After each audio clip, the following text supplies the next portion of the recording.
Okay, I wanted to say welcome everyone to this special edition to Carl's Corner. Every edition is a special one, but this is actually even more because I'm actually reminiscing of a childhood through one of our great announcers for the Philadelphia Sports, along with Sam Carchidi again, but with the daughter of the great iconic sportscaster Bill Campbell, his daughter Chris Campbell. So I want to thank both of you still be on and thank you for the little technical glitch here in the beginning. But I think you're able to get the feel of what Sam was trying to convey in his great book that he had back in the day. We'll just show it one more time and welcome you both. Thanks for having us, Carl. Pleasure to be here. Hi, Carl. Thank you so much for having me. Yes, I know. Just through the little before we were doing this, there was a combination of the little different stories we were saying. It's good now we're recording it. But on a personal note, I think Sam and I both, Sam's a little younger than me. And I didn't realize that he actually did the 60 championship game for the Eagles because I was only 6.5. Okay. But obviously all my time is with the 64, 63 through 70 Phillies. And then with the Sixers after that. And I know Sam had some other ones. But then, Chris, having you on here and actually, you had him 24/7 almost. And your experiences growing up with that, when did you realize really who your father was? I realized who he was at Franklin Field. I was at an Eagles game with my mother. We were sitting in the crowd, not like in a press box or anything. And everyone around us had a transistor radio on. So they're watching the game, listening to the play-by-play. And I can hear, Van Brocklin goes back, and he finds Tommy McDonald, and Tommy McDonald catches that ball and takes off. And I can hear my father saying, he's at the 50, the 45, the 40, the 35, the 30, he's gone. And the crowd is going crazy about what's happening. But they also have got this voice of this crazy man, in the transistor radio, adding to the excitement. And I can remember as the play, kind of came to an end and they scored, etc. I'm tugging on my mother saying, Mom, just what? I said, why is everyone listening to Dad? What is that? Is that Daddy's voice? Why are they listening to him? And she looked at me and she said, because listening to him makes the game even better. Oh, that's great. And I kind of stepped back. And I have to say, I used to go to work with my dad. I would go to WCAU with him. And I ran around in TV studios. I would sit in the engineer's room when Dad did a show. I thought everybody's father was on the radio or on TV. I'm sure I did at that age. But, by 8, 9, 10 years old, it was beginning to occur to me that people were like asking him for his autograph. And I thought, oh, I guess his job is cool. We were talking off the air, Carl, before we started here. And Chris was saying that Merle Reese, the Eagles' great broadcaster, paid a great tribute to Bill when the Eagles were winning the Super Bowl a few years ago. In the last few seconds, he played the tape of Bill announcing when the Eagles beat Green Bay in 1960 to win the championship. And he said, the Eagles are champions of the world. Listen. And he wanted you to hear the crowd and the fans. And what a great tribute Merle Reese paid to Bill. And Merle says Bill was his mentor. And a lot of Merle's traits, like he'll say Jalen Hurts, looking.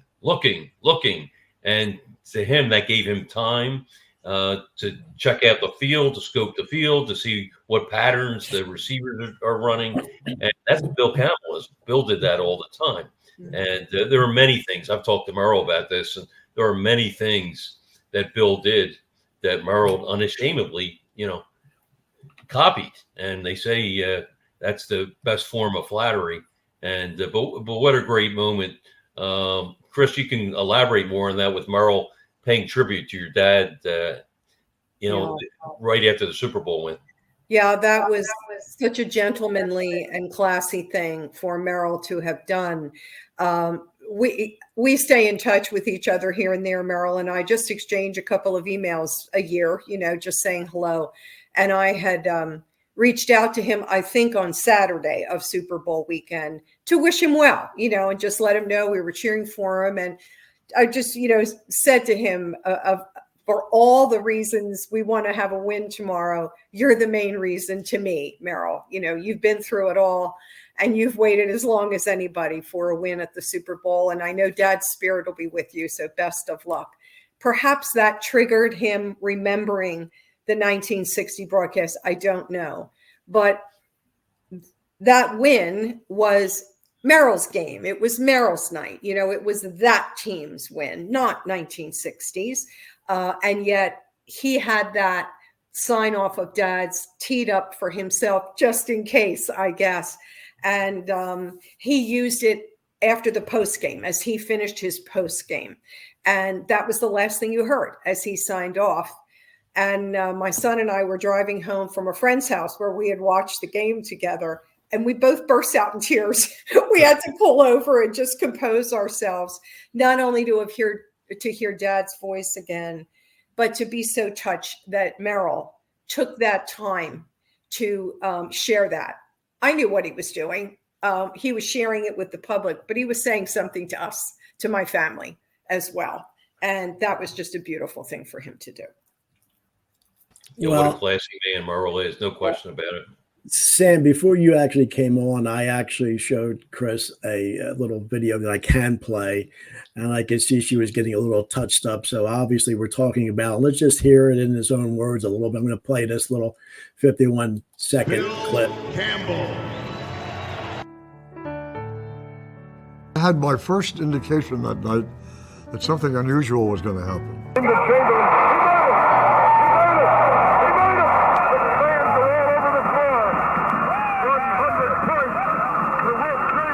And a lot of football and a lot of basketball. I've had my share of losers. I've been broadcasting for a long time. And there have been a lot more losses than wins. Well, I guess any broadcaster can say that. But this made up for a lot of losses. There's no doubt about it. And I was just fortunate enough to be there and to broadcast that game. It was strictly the luck of the draw. Most amazing scoring performance of all time.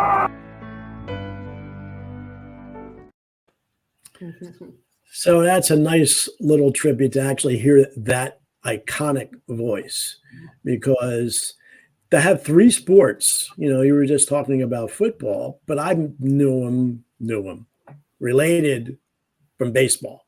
Mm-hmm. And, some of those, Sam, I know you're some with Ashburn and some with by Sam, but there are some with Bill. And I want to show this. I actually had this on the other one. I don't know if, Chris, you're familiar with it, but this is all three of them, but I'm going to play this too. So ready to go, and here's a 3-1. Curve, there's a long drive, it's really hit the left. Way back, Johnson, he's near the wall, he's got it. It's started out like a home run. It's just a big out. Bennett to the top of the stretch, he delivers. Here is a smash up the middle for a big hit. It's through. Started out, it's going to third. He will make it without a throw.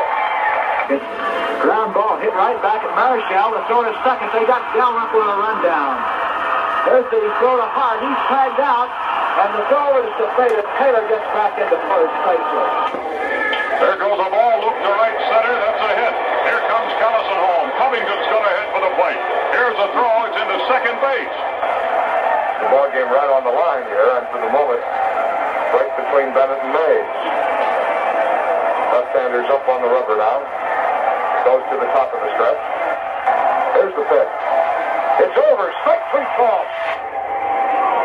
That one is slide to center and hit the 2-run homer over the center field.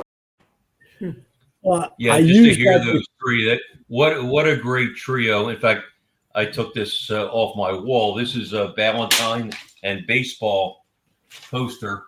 And there's By Sam, Rich Ashburn, and the great Bill Campbell. And they were such a great trio together. I mean, a lot of people talk about Harry and Whitey, and Harry Cowles, tremendous announcer, Hall of Fame announcer, and Rich Ashburn, the chemistry they had, and they had a wonderful chemistry. But that started with Ashburn and Bill. I mean, Bill broke Whitey in. Yes, There's no he place did. to do it. And I think Whitey developed his dry sense of humor. Well, I love that picture. And tasty cakes, Valentine beer, you got the Would you beautiful. believe they even now? I'm out here, Chris. Would you believe that's the one thing they do sell out here in California? They have tasty cakes out here, but not the good ones. You have to stock up when you come east. Yes. The peanut butter candy cakes are the best. Now, that's a great shot there too. When they had Sam, a now reunion. didn't Bill was able to do an inning with Whitey back in the 90s? Yeah, Isn't this where this picture's from? Yeah, I think that's what that is from. it must be. I remember that day. I think that was a Sunday. Dad was very nervous about that because he would be back in the booth with Richie and with Harry Callis. And there was history there. And they all handled it beautifully. And I think he left the house at about 9 o'clock in the morning. He wanted to get there. He wanted to be by himself. He wanted to walk the field. He wanted to talk with the players, his usual old routine. But I remember my mother offering to go with him that day. And, he said, no. And off he went. And man, he came home. He was just, bouncing when he came back at the end of that day. Sam, I'm sure you have many thoughts about this. I have had people ask me, which sport did he enjoy doing the most? To me, it was baseball. Yeah, I would agree. He loved baseball. He did. He loved it so much. After he left the Phillies, he went, and people don't realize this, he went and did the Pittsburgh Pirates for a year. Bob Prince was his good buddy, and he told me a great story once. They're playing golf in South Jersey, and Bob Prince, who was the son of a minister, and your dad are golfing, and Prince hit a bad shot, then he hit another bad shot, and then he took his clubs out one at a time, threw one into the river, into the little stream, next one into the stream, the next one. Then he took his whole golf bag and threw the entire golf bag of clubs into the stream and walked off. He was so frustrated. I never heard that before. Yeah. And Bob Prince, that's hysterical. And Bill was close. It's funny. Bill was close with all the broadcasters, even the visiting broadcasters, very close with Vin Scully, legendary Dodgers broadcaster. And he told me a story, and this was after we did the book. And he told me the story. He said that he called him Vin Scully. And he said, I stayed over his house because we had to get up early and go golfing. A lot of his stories centered around golfing. And he said, we get up early and, had coffee and Vinny's in the shower and there's a knock on the door, like maybe 7 a.m. and I get it and somebody delivers a package and he said, will you give us to Vin Scully? And Bill said, sure. He'll be out in a few minutes. He said, no, just give it to him. And Bill said he looked outside and there's a limo in the driveway at Vin Scully's house and the window goes down and a guy sticks his head out. It was Ronald Reagan. And and Ronald waves and your dad waves back to him. Ronald Reagan, who I guess was the governor of California at that time. Back then. and he had a relationship with Vin Scully. I think everybody was friends with Vin Scully. But, and I said to Bill, I said, why didn't you tell me that when we were doing our book? He's, so many things happened. I can't remember everything. But Ronald Reagan was at Vin Scully's house and your dad sheepishly waved to him. But I guess it was the driver that dropped off the package, whatever it was. So, but he had stories with the opposing announcers who he was great friends with, and of course had great relationships with By Sam and Rich Ashburn. And when Harry Callis came aboard, I talked to Harry about this. He was hired by Bill Giles, right? And they were both together with the Houston Colt 45s and then the Houston Astros. And Bill came over with the Phillies. A couple of years later, he asked Harry to join the team, the broadcast team. And Harry told me, I honestly thought we were going to go with a 4-person broadcast crew. He had no idea that Bill was being dismissed. And the story the Phillies gave, not to dredge up bad memories, but the story the Phillies gave Bill was that they were going into a new stadium. They were switching from Ballantine beer to Schmidt's beer, and that Bill was tied in to Ballantine. Like when people saw Ballantine and Bill, Bill did a lot of advertising for Ballantine. But that really was just an excuse because all 3 announcers were really tied to Ballantine. Yeah. Look at the poster you just held up. Right. That was a Ballantine poster with all 3. That's not the only face on that poster. It was nonsense. They handled it very badly. They did. I have to interject now. You said Ballantine, and I found it. I think I mentioned it to now. Are you aware that he did a commercial for another beer on TV? Schmitz, you told me that in '58, I think, right? There it is. Well, did you enjoy it? As we always say on our play-by-play football broadcasts, there's no football like pro football. This kind of full-strength football is designed for your pleasure. And speaking of pleasure, remember, Schmitz brings you the very best. Why don't you join me in a glass of Schmitz? Beer as beer should be.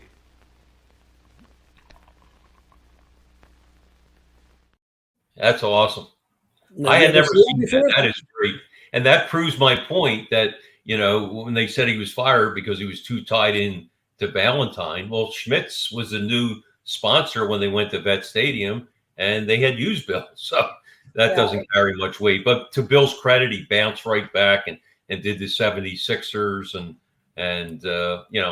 had a very storied career and ended up on WIP and I know on and on. But the most iconic broadcaster in Philadelphia sports history, no question. Now, Sam, I just put something up that I don't know if you want. I found this on there. It's something that I'm going to just play this a little bit. Hopefully it plays correctly, but I'm going to play this and see if you guys remember any of this.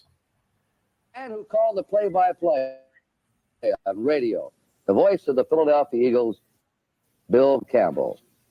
Bill, where'd the name Cinderella Bowl come out of this game? Well, I think, Kurt, it was typified by the fact that just 2 years before, in 1958, these 2 teams were probably 2 of the worst teams in the NFL. I know that the Eagles won 2 games in 1958, and Green Bay won 1 game, and they won their 1 game against us. And I've always remembered all the years I've been broadcasting, it's always stayed with me. We played a game in Green Bay in 58, and it was Dutch's first year with us. And it was a high-scoring game, but it was their only victory, and they beat us pretty handily. And we're sitting in the bus at that stadium in Green Bay waiting to go to the airport, and Rockman hollered at the bus driver, "Let's get out of here before they score again." Well, let's go back to December 1960, Bill Campbell, and let's set the scene. All right, fine. Kurt, after a slow start, Coach Lombardi really had the Packers rolling. They were the highest-scoring team in the league that year. With Horning and Taylor and young Bart Starr, I guess they were slightly favored to win. The Eagles with the best passer in the league in Van Brocklin, his favorite receiver, Tommy McDonald, and the great Chuck Bednarik going both ways, had to score quickly and often. 67,325 fans overflowing Franklin Field today. No lights at Franklin Field, so the game's been moved up to a starting time of noon in the event a sudden death is necessary. The lineup. That is beautiful. Now, are you familiar with it? I just found that as just checking things out for, a couple of hours earlier, and I just found that. So did you ever see that, Sam? I never did, with Kirk Gowdy and Van Brocklin and another guy that Bill used to golf with. And they were really And the thing close, is, that was he had the Packers, the whole Packer team along with the Eagles team. That was Paul Horning was in there, I saw. Yeah, so it's 1974 they did that. So that's like amazing. He was that was definitely a 70s suit that my dad was wearing. Good Lord. Yeah. Pretty funny. Yeah. For me, that's also a treat to see the man I called Uncle Dutch, Norm Van Brocklin, who was a very good friend of my dad's. They lived about 15 minutes from us in the years that he was quarterbacking for the Eagles. And he gave me my first dog. Uncle Dutch, He had 3 daughters, and he treated me like his 4th. And he thought it was criminal that I'd never had a dog. And I had been begging for one. I was an only child. I'm so deprived, please let me have a pet.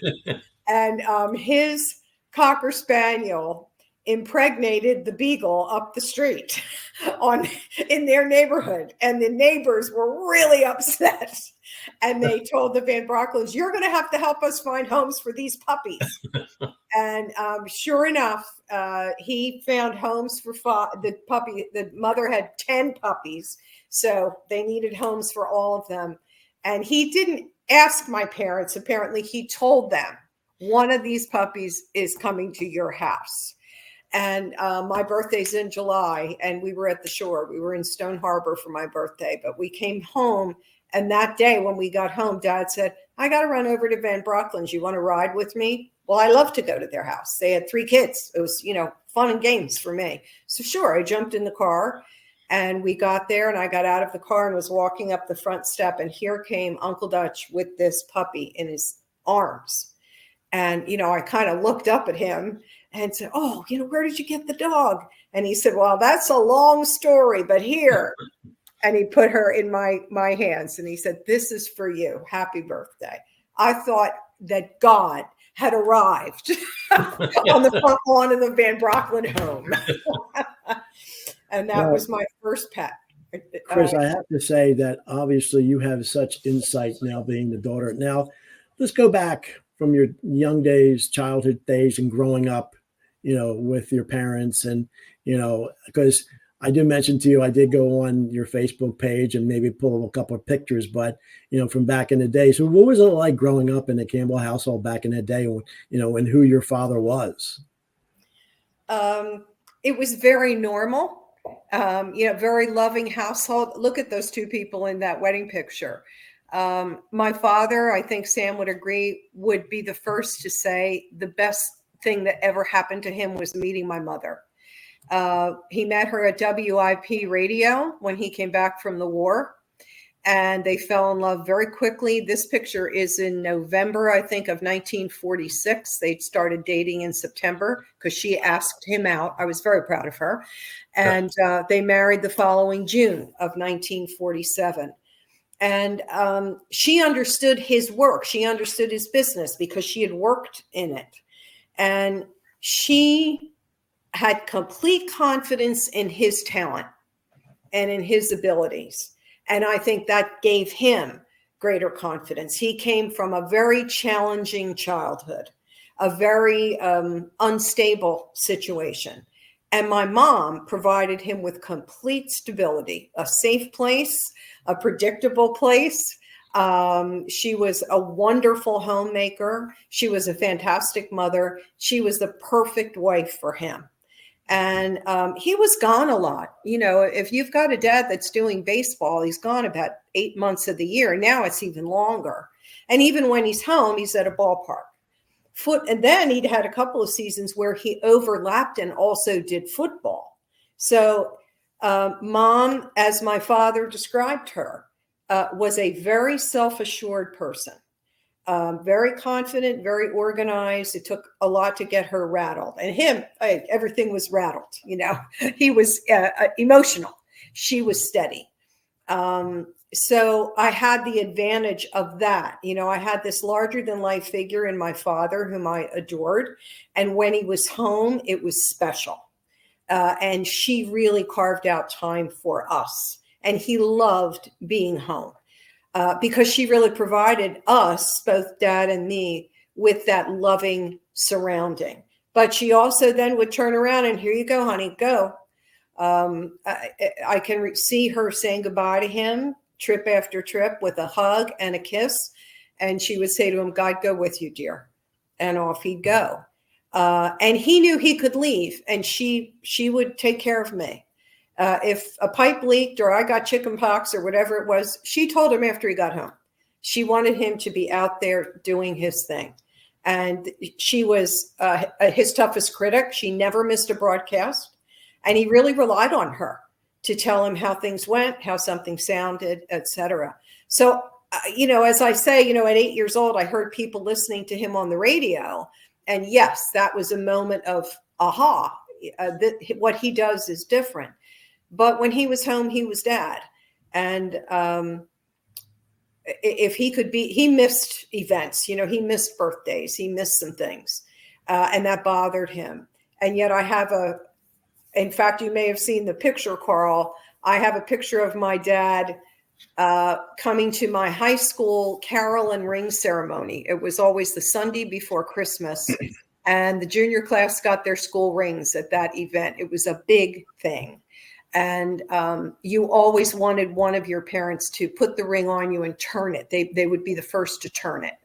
And he knew how important that night was for me. And I have a picture of him in the snow. He must have driven from Franklin Field to Malvern, where I went to school. And he was waiting as I came down the aisle with my school ring. And I have a picture of him outside the auditorium turning my ring in the snow. It's one of my favorite pictures. And when I think about moments like that, I had a dad who was away a lot, but I really had a dad. When I needed him there, man, he was there. So with all of the demands on his schedule, I was fortunate to have a father who always had his priorities in order. And if there was something important going on in my life, he was going to be there. Well, I think I'm not going to try to play the CD, but it has the reason why I wasn't aware of it till later, why he wasn't there for the 64 perfect game of Jim Bunning. Oh, yeah. I know Richie Ashburn is razzing him about that. He was going to blame your graduation on that. And Bill says, no, I lost my mother. It wasn't my daughter's graduation. Yeah. So all those little iconic things, that happen. And it's a shame Channel 6 and, the TV broadcast, I remember we used to watch, and, they didn't have the videotape. They don't have the archives of that because of that perfect game from Jim Bunning. The only thing that's there is Channel 9 out of New York. So, but that was interesting too. So they were trying to say, it was your graduation. Why he wasn't there, but it wasn't. Yeah, no, that was not the reason. It was unfortunate, that he ended up missing that. But of course, who knew, that would happen. But that's the great thing about baseball. You don't know, because one team could get blown out 15-0, and then you get, there's a perfect game the next day. So you don't know. Sam knows. Yeah, and of course that was 1964, and we've been talking about 64 just because it's the 60th anniversary. It kind of gives us an excuse to talk about it. And I talked on a previous show about how that 64 team is my favorite team of all time, believe it or not, even though they blew the pennant. I was a 9-year-old kid, and they really got me hooked on baseball that year. 64, they were in first place, believe it or not, 134 days in that season. The St. Louis Cardinals were in first place for 6 days. And the Cardinals, of course, ended up winning the National League and winning the World Series. But your dad told me that right after that season ended, Gene Walk, they used to drive back and forth to the airport together and to the stadium together. But Gene had to go to the airport. He was flying to California, and your dad picked him up, and your dad had the Cardinals-Yankees game on the radio in the car. He was listening to it, and of course the Phillies just blew the pennant. They lost 10 straight. It cost them the pennant. So your dad is listening to the Cardinals-Yankees, and Gene Walk could not take it. And he said to him, he turned to him and said, do you mind if I turn this off?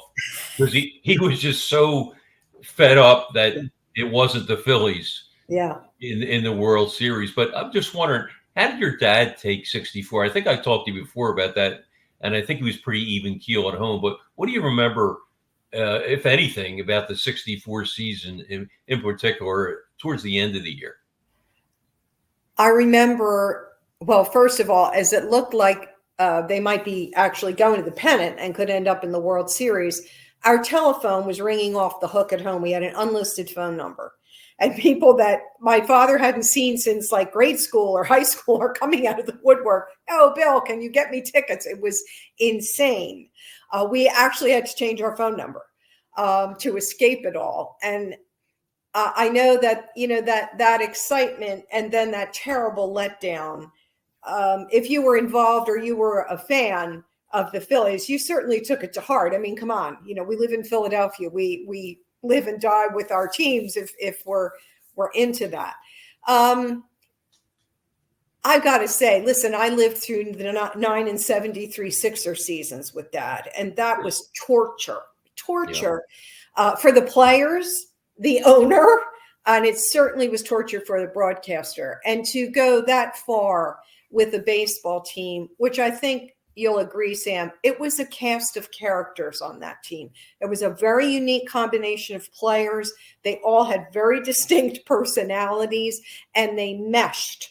Not, too much unlike our present Phillies. That is also a cast of characters with personalities that like each other and mesh. And while Dad may have thought that he kind of wrote it out, my recollection is a lot of disappointment and sadness, and just a terrible feeling of letdown. Now, after a week or so, that you have to move on. And I believe that he would have been listening to the Cardinals game in the car. But I certainly remember Mr. Malk, and Gene and my father became good friends in those years, and they did ride back and forth a lot. Gene stayed with a family out in Newtown Square who had become close friends with him when the team was in town, and we were in Broomall. So, they'd work that transport out pretty easily. And he was another guy who, could be very kind of crusty and hard to handle at times. He certainly was a tough manager and a taskmaster at times. And yet he and Dad became very good friends. And Mr. Mock was like Mr. Van Brocklin. He was like a Dutch uncle to me, very kind to me, very loving to me. So I'm, very fortunate that I knew people like that. But yeah, Dad may have thought in retrospect he just sort of wrote it out. Nah, Dad didn't write out a lot of things, Sam. You know that. He had a lot of heart, and he wore that heart on his sleeve, especially in those kinds of circumstances. But then you got to start to get ready for the next season.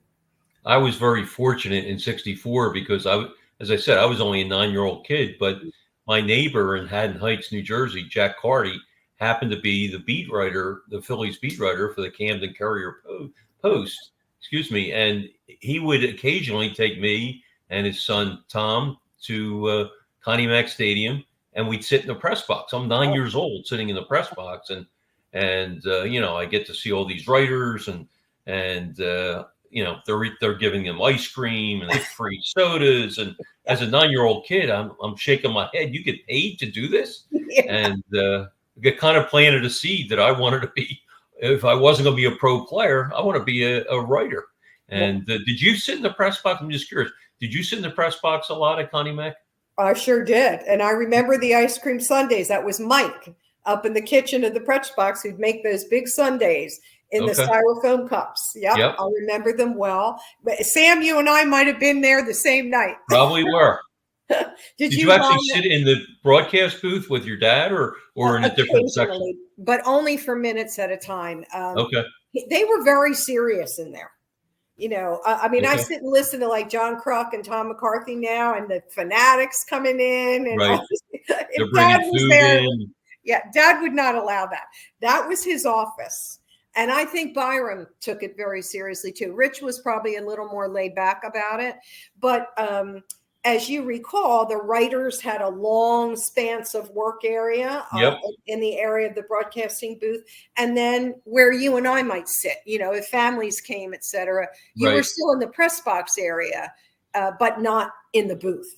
And, that's where Mom and I would sit, or, I'd bring friends with me. You said they were serious, but I miss those days because now they're always selling things on the air and buy this, buy that. I mean, baseball was the thing back then. They just talked about baseball, which was refreshing compared to the way it is now. Yeah. And that's not, to degrade the announcers now because they do a great job, but they're, they pay the bills. The advertisers pay the bills, but I just think so it's overblown. They do too much selling and too much promoting, and it's not enough about the game. And the game was the thing when your dad was doing the games with Whitey and Bison. I agree. You know, when you hear about this was the, you know, the hot dog home run of the day, or, you know, whatever the heck it is, it's a distraction. And it really does interrupt your concentration, whether you're listening and or watching a game. And it's probably true of all sports, but it does seem especially intrusive in baseball. When you know that silence, you know, that taking a beat to just let the sound of the game and the crowd come over you is so important. If you're not lucky enough to be in the park, it gives you the feeling that you're there. Right. Yeah, so I agree with you. All these little sales pitches. We all have to understand why, though, because tickets, the highest price ticket at Connie Mack Stadium was back in the day was $3.50, Right. and you could go to the bleachers for what, 50 cents back in Connie Mack. Yeah. And so, but now $2.25 for reserve seats. Yeah, but most players had to have an off-season job. So now with the multi-million-dollar contracts and the amount of revenue, so everything has a price. So that's the problem with all sports, not just baseball. Yeah. Johnny Callison was a bartender, I remember, and he was a used car salesman in the off season, and they all had jobs, like you said. Yeah. Well, it's, you know, I know there's a little bit about Bednarik, and, you know, my dad being in construction and concrete, he actually met him on certain jobs because he said, well, and there's that one video about him saying, well, yeah, we had practice to 11. Then I had to go take a shower, eat a sandwich, put a suit and tie on, and go sell concrete. And, you know, well, and it stuck because he played like concrete. But look, they all had to have jobs now, you know, 6 months, and they're complaining that they have it tough, you know. So anyway, I find it interesting, Chris and Sam, that Bill, did he start with the Warriors? Because I know he did the 100th point game with Chamberlain, but that was not the Sixers, that was the Warriors. Right. Yes. And that was before the Phillies, so he did. Yeah, he did basketball? the Warriors. He also did Big Five basketball too for a while, and then he ended up with the Sixers, and obviously they had a bad team. But how long did he ended up with the Sixers? I would say about 10 years, Sam. Yeah, something like that. And I remember you mentioned, Chris, the infamous 9-73 year. I remember Bill telling me that Ira Kozlov, who was owner, and he said he really cared about everybody. And he said, we were getting ready for a West Coast trip, and he said to me, Bill, don't take the trip. You need some time off. This has been just a gruesome season. You know, take the West Coast trip off, go home, relax, take 4 or 5 days to yourself. And Bill was really touched by that, but he said, thank you, but no thanks. But your dad was really touched by that. Wow. The concern that Ira had for your dad, for his health. He said, watching this team is not good for your health. I remember Freddie Carter was named the most valuable player of that 9-73 team. And Freddie, after the season, said, does that mean I led the team to a 9-73 season?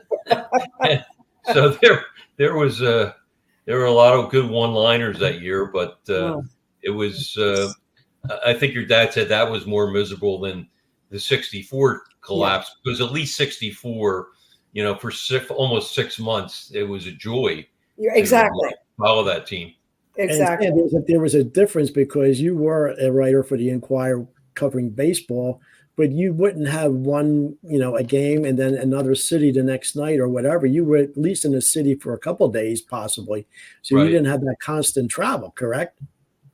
Yeah. Basketball and hockey. I covered the Flyers for the Enquirer for about 15 years, and you did not get to enjoy a city at all because, like you said, you didn't even unpack your suitcase because you might be in the city at the most for 2 days.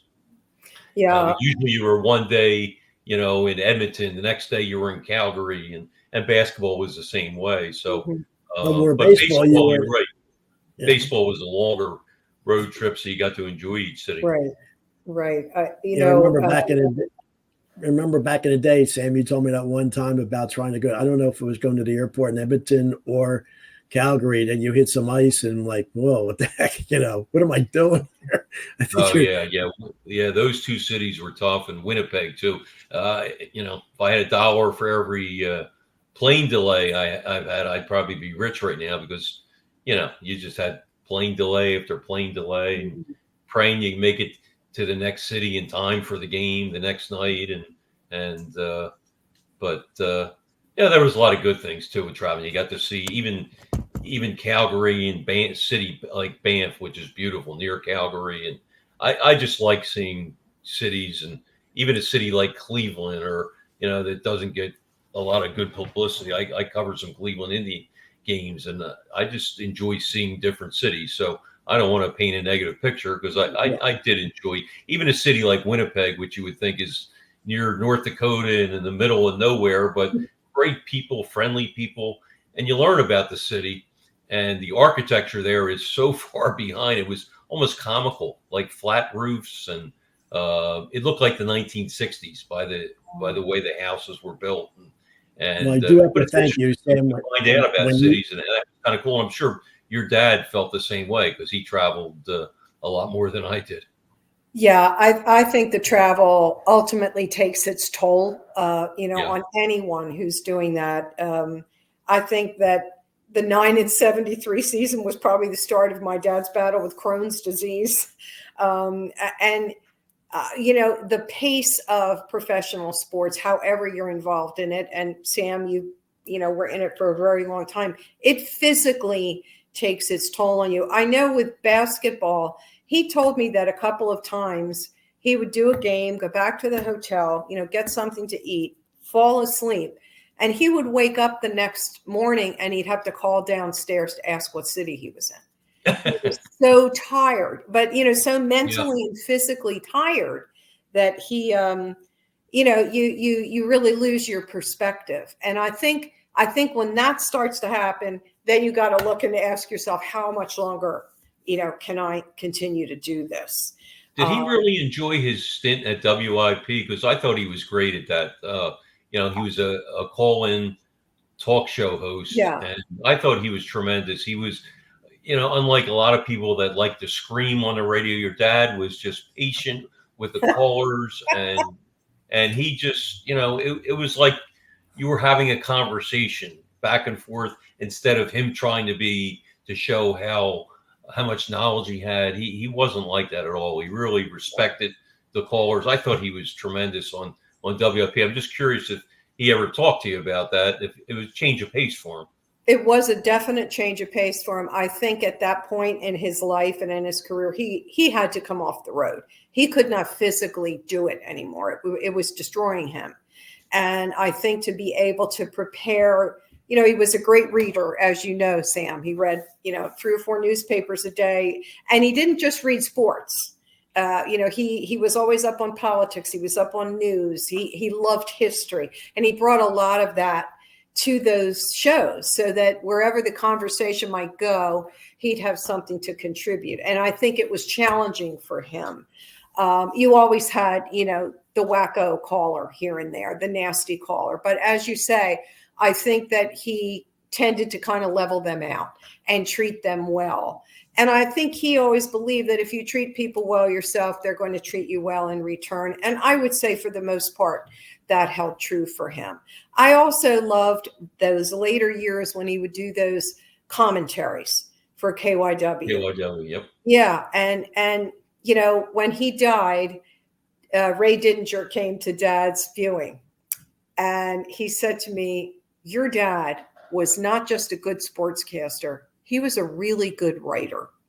And I remember I got tears in my eyes and said, Ray, Dad would be so proud to get that compliment from you. And he said, well, I mean it. And he said, those commentaries were little snippets every other day or how many days a week when he did them of really fine writing. And he said he reached a point in his career where he didn't really care who agreed with him or not. He wasn't beholden to any owner. He wasn't, worried about what some player might think if he expressed a criticism. Right. and he could just say it. And I think Dad really enjoyed writing those commentaries. I wish we had been able to put them all together, in some kind of collection, because they'd be fun to go back and look at. Right. I have to give Ray Dininger props because he wrote, as you know, wrote the forward in the book your dad and I did together, and he gave it so much momentum. Yeah. And you can see it up top, forward by Ray Dininger, and Right. and it was beautiful. It was, you talk about a great writer. Ray Mm-hmm. Dininger is certainly that. And one of my most treasured possessions, I guess, your dad gave me, and I had. If you want some, you can have them or want them all. But he used to hand write his documentaries, or I guess they were about a minute and a half long, maybe 2 minutes. Yeah. He would hand write them on legal paper. And I must have 30 or 40 of them that he did, because when I was doing the book, we have a lot of them in the book. Some of them I used, some of them I didn't, just because, you have a limited amount of space. They were all tremendous, but they're like little Pulitzer Prize writings, these commentaries that, like I said, lasted maybe a minute and a half at the most. Mm-hmm. And, he did not waste any words at all. No. Every sentence had a punch to it, and there was a meaning, every word. And I have some of them where he would cross out things and put another word, maybe cross out 5 words, put one word there. And it was just really fun for me to look at that. And you can almost see Bill's mind working and clicking as, well, I can say this in 2 words instead of 6, and I can get more in on the back end of it. And it's just kind of cool to see that. And I still have them. I'll have to share them with you. But he was such a great writer, your dad, no question about it. I have to make a personal note, because I was in sales the late 80s when WIP went all sports. And I would actually time my day, because we'd have to go into the office about 8:30, 9 o'clock. Bill wouldn't come on till about 10. I think he had a 10 to 2 or 10 to 3 shift on WIP. So I made sure I did my office work, and I was back out in my car by 10 o'clock to pick up the show. And I actually called in a few times, about whatever was the topic of the day was, or whatever sport he was covering. He was very gracious. But I'll never forget that they had a sponsor. It was that Motel 6, that Tom Bodett thing. And I think he must have been having a good day or whatever. And he was like laughing and he's coming back from that break. He says, "They're not going to leave a light on for me." I didn't realize, I wish everybody was able to, they got that, but I was hysterical. But they're not going to leave a light on for me. Anyway, that's my little personal note in that regard. So, Chris, I know we probably just scratched the surface. We really never, but we could talk for maybe a couple more hours. But I think the whole Philadelphia, and I know it's a shame that our generation with Sam and yourself are the last to have seen him in his prime. And hopefully this podcast, and maybe we could do a couple of other ones down the road to continue his legacy and, whatever else Sam might think. I know Sam's a busy guy with the hockey thing and all that, but where do you think as far as, legacy for your dad in the Philadelphia? I know he's had the awards. I know he's in the halls of fame. What else? Is there anything else that he's not a part of? Funny you should ask. I've always felt that Dad should be in the Baseball Hall of Fame. Between his time with the Whiz Kids in the late 50s and his time with the Phillies in the 60s. Can I interrupt for 1 second too? Your dad, you talk about, he actually did a radio show, a regular weekly radio show with Connie Mack. I mean, that predates the Phillies. I mean, that's amazing to me that he did that. And I didn't mean to interrupt you. No. And those were the days of the A's. That was back with the Philadelphia A's. Sure. This is how long his association with baseball went. I think he should be in the NFL Hall of Fame too. But because it was the sport he loved the most, that to me would be the ultimate honor for him, not me. It has nothing to do with me. But yes, he's in the Pennsylvania Sports Hall of Fame, the St. Joe's Hall of Fame. He's in the NBA Hall of Fame with the Kurt Gowdy Award, etc. Wonderful honors. I don't discount any of them. His Wilt Chamberlain broadcast is archived in the Library of Congress. He would have bust his buttons to know that happened the year after he died. But to me, in my heart, I will always feel like everybody he worked with is in the Hall of Fame from that whole era, not just Byram and Richie, Harry Callis as well, though they did not, necessarily work together. But to me, that would just simply be the ultimate well done for him. I know that he was a fabulous football broadcaster. I remember him that way, and probably because that was the first impression that he made on me. And I love the excitement in his voice as you go back and listen to those recordings. But for him, I think that would just be the icing on the cake for him.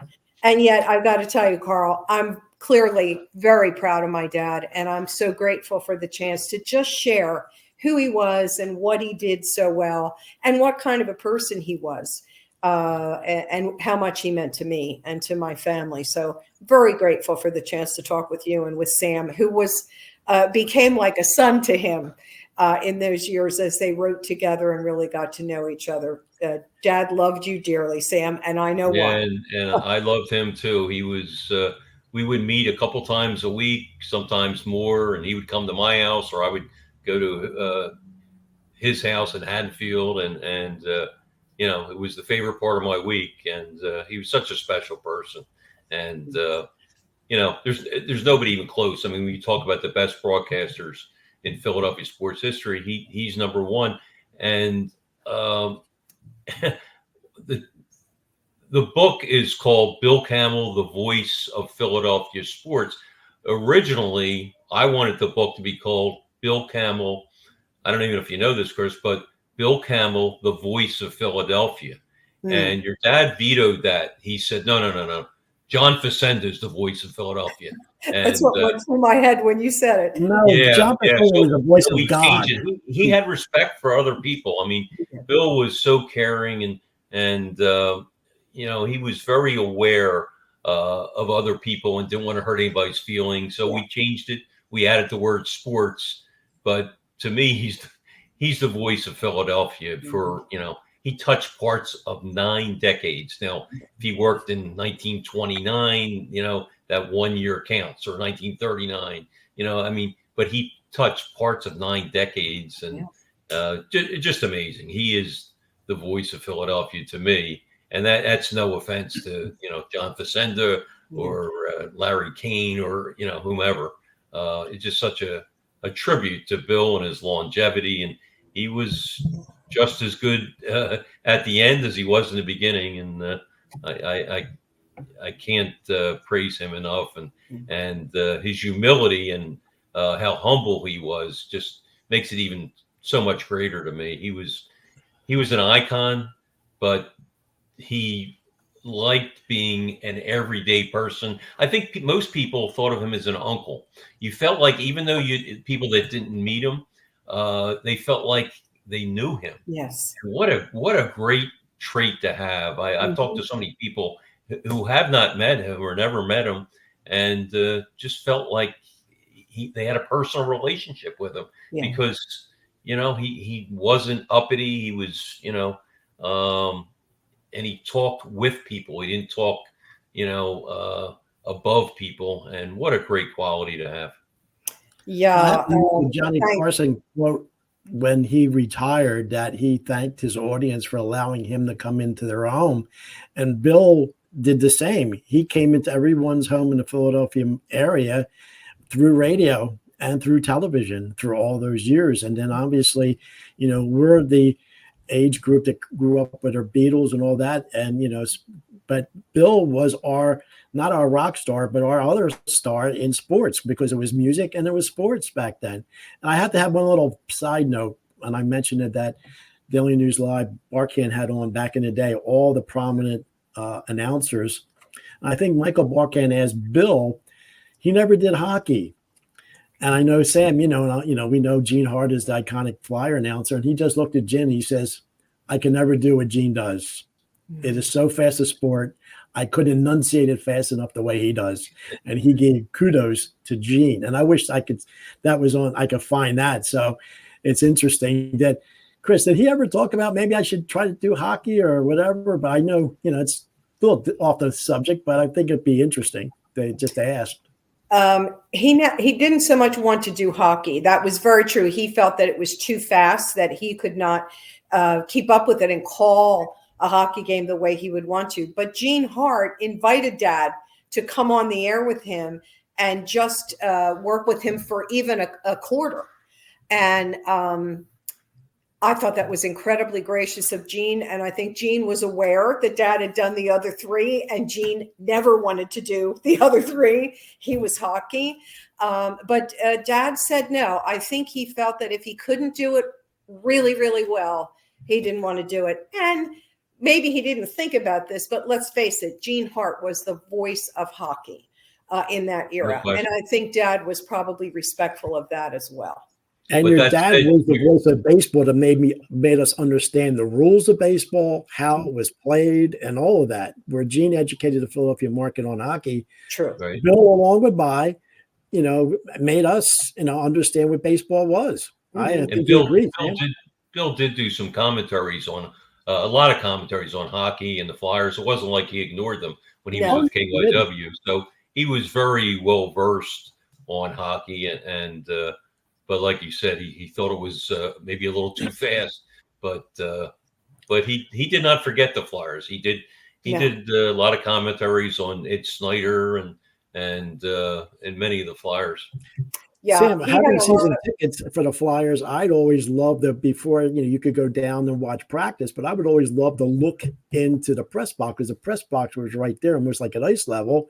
Mm-hmm. And I would see Dan Kelly there with St. Louis, what it is. But then there was one night, Bill's there and he's just talking. He's just like hanging out. He's not working. He's just there, and everybody's talking to him. And he has a seat. He has a press pass, but he wasn't working. But he was just there to be in the press row. Mm-hmm. And it was interesting. That was, for me, that was like, wow, he's at the Spectrum watching a Flyers game in the press box. So, I wonder if he was a guest, between period guest with Gene Hart. He might have been. He might have been. Yeah, sure. But it's such fond memories, and I don't believe children or younger people today, when I mentioned that on our previous podcast, that they just take sports for general.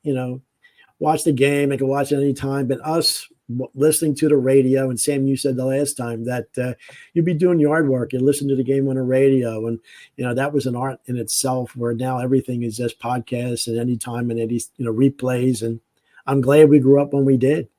Yeah, I think you had a much more intimate relationship with not only the teams, but with the broadcasters then, because, you had 3 channels, 3, 6, and 10 back then. Now you have, 350 channels. And it takes you a while to figure out, where do I go to watch this game? Maybe not nothing's the Flyers, on. you want to watch an out-of-town game, what channel is it on? And you're searching all over. Back then there were 3, 6, 10. Then later on we got 17, 29, and 48. But I think because of that, you had an intimate relationship. I remember the first Phillies game I went to in 62. We didn't have a color TV. It was just black and white. When I went to Connie Mack Stadium in 62 and walked through the runway, and you see this bright green grass, it was like a religious experience. And here you go. That was what I saw. Yeah. And the red Phillies uniforms, the red sleeves and the red caps, and even the red seats. The box seats were in red, I think, and the reserve were in pink. But and Sam, I didn't realize it was a special time. What's that? You talked about the gray monster. The look in center field, it's not gray, it's black. I thought the wall was completely gray up through the outfield. But no, it was black from the scoreboard to the center field bleachers. So. Yeah, I do remember that, because they had a 447 sign, which probably wouldn't have showed up as well on the gray. So yeah, center field was very deep, 447, which wasn't even the deepest, believe it or not. Forbes Field in Pittsburgh was 457, if you can believe that. And Yankee Stadium was 467. Is that right? Yeah. Wow. Monument Park. Yeah. Yeah. I called this our last podcast, our cathedral, and that's being, Oh, religious, no but question. that was our cathedral. Yeah. Yeah. I remember that Ballantine beer scoreboard vividly. Yes. Right. And the Longinus clock. Am I saying is it pronounced Longinus? I don't even know. I'm not sure. Yeah. Longines. I think it's Longines. Longines. Yeah. But I remember that Longines. thing, man. As a kid, I always pronounce it Longinus. It's Longines. How about that? Yeah. I remember seeing Wes Covington hit one to the right of the clock and over the scoreboard, and it disappeared into the night. And Wow. and Richie Allen is batting there. I remember him Yeah. hitting many a blast. And who's the As pitcher? your dad used to call them, what? The transcontinental blast. Yes. Yeah, that was a Bill Campbellism over the left field. Not only the wall, Beverage but sign. The over the beverage sign. roof and over the signs on the roof. Yep. Wow. Well, who's the iconic battery there? Pitcher and catcher. Tim McCarver and Bob Gibson. There you go. Wow. Yeah. Nicely classic. done, And Rick Sam. Allen hitting. Yeah. Well, it's wonderful going down this route, and how our youth. I had so many thoughts. I can't come up with the right one, but memory lane, that's the one. So, Chris, in closing, what do you say that, the legacy of your dad? I know we try to keep it, going. And I know, Sam, we actually have to maybe update your documentary and maybe do a little bit more for your, the book. But it's great reminiscing again. And anything else you would like to say, Chris? Because we were wonderful having you on here. I know we could probably go for another 2 hours. No, I'm very grateful to you, Carl, for taking the time to do this, and grateful to Sam, who knew Dad so well and shared so many memories with him. And Dad entrusted those memories to you, Sam, which says a lot about you. And what Well, it was my honor, believe me, my honor to do that book, and so proud to do it. I mean, your dad was the best, and he was like a second dad to me, and it took a while, to be honest with you. It took about 5 years. Every once in a while I would say, are you ready to do the book? And then I asked him several times, and then finally I just stopped for about a year. And then one day he called me up and he said, that book you were talking about? He said, I think I may be ready. And he told me, I think I've told you this, Chris, but he said, it's not for me. I want to do it for my grandkids, for my great grandkids, and for my daughter. It's not for me. I said, Bill, I'll call you tomorrow and we'll set up a schedule, and I'm ready to go. Because I knew we would not have a difficult time getting a publisher for it, because he's such an iconic person and broadcaster. Yeah. But it's my honor to do it. No question. So all you lose for doing a documentary now. I remember that, Sam, and I did. He had told me about you a couple of times. He calls me. He thinks I should write a book, or he wants to write a book about me, and he thinks I've got stories to tell. And I think it was after we had 1 or 2 grandchildren. So then he had great granddaughters, which he never expected to have. That I said to him, Dad, I can't remember all your stories. There's no way for me to remember them all. And, think about for them, for Kate and for Kevin, my children. And now you've got great grandchildren, and they will not hear these stories unless you tell them, and unless they're in a book somewhere. And I guess he thought about that. Ironically, Sam, my children did not ever hear Dad do play-by-play until he died. And KYW had put together his broadcasts. And I put the radio on the morning after he died, and I can still see my kids at the kitchen table. They had come over to my house. We had been together, of course, most of the night before. And there's Dad. I don't know which game it was, but they did a beautiful job of putting together his most iconic broadcasts. And I can remember both of them just riveted to the radio. Right. And I remember Kevin saying to me, Mom, I never heard this before. He said, I knew that Pop was appreciated. I saw that all the time. And if I said who my grandfather was, it was always a big deal. But I never heard that. Now I get it. And I guess, Carl, for your question, it's that. It's, that I so appreciate people still continuing to get it when it comes to what to me was a very high bar that Dad set in the city of Philadelphia for our sports broadcasters. I think that he was out there in front with a bundle of talent and a great voice and a great memory that could really synthesize a whole lot of information and just share it with you spontaneously as a game unfolded in front of him. Very well said. It took me far too long to appreciate that any broadcaster who sits down in front of a microphone has no idea what's going to happen.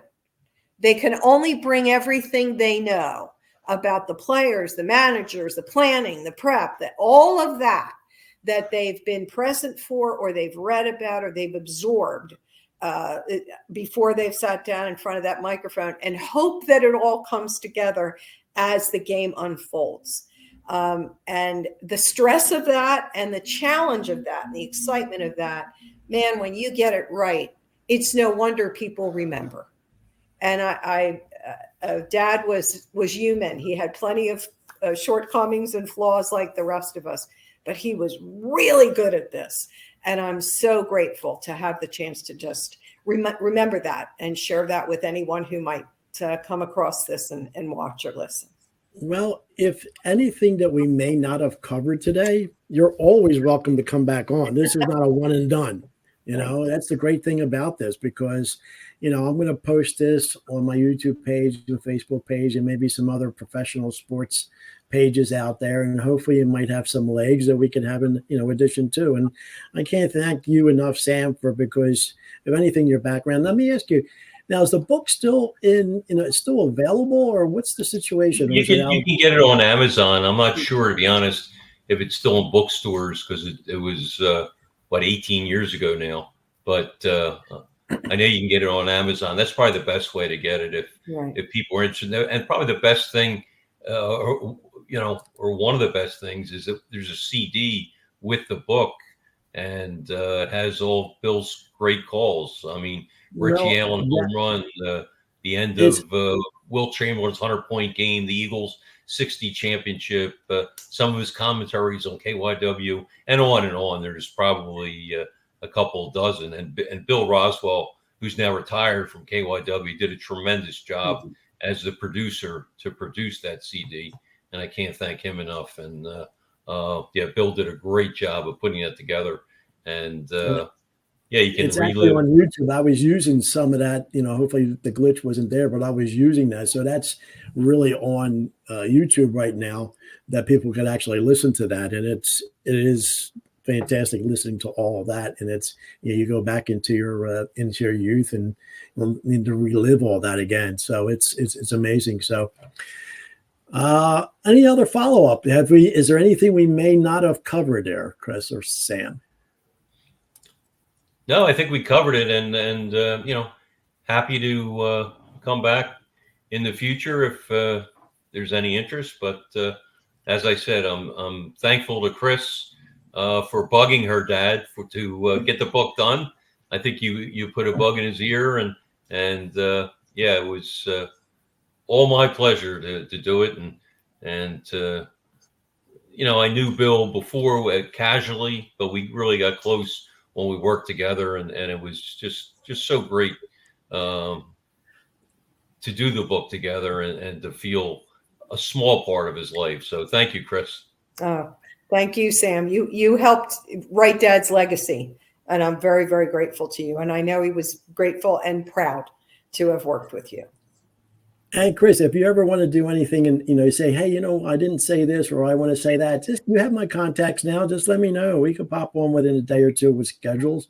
I'd love to do it. And obviously, if Sam's got his time available, he could come back on. And I know the next time probably Sam and I are going to talk about, I know it's 60 years for the Phillies, but, 50 years for the Flyers coming up, because me, Sam, and my cousin were 3 of the lucky 17,007 when the Flyers won the Cup. Wow. So we want to reminisce about that on the next one. But I know Sam has a lot of other work with that feature they're trying to do. But Sam, I thank you for, taking out the time for this. And Thank you, Carl. Appreciate it. Anytime. And we're gonna have Bill say goodbye to us, and as we go, and then as I say, just stay on till we all get everything is downloaded. So thanks again. Till the next time. And Bill's going to say goodbye. Well, did you enjoy it? As we always say on our play-by-play football broadcasts, there's no football like pro football. This kind of full-strength football is designed for your pleasure. And speaking of pleasure, remember, Schmitz brings you the very best. Why don't you join me in a glass of Schmitz? Beer as beer should be.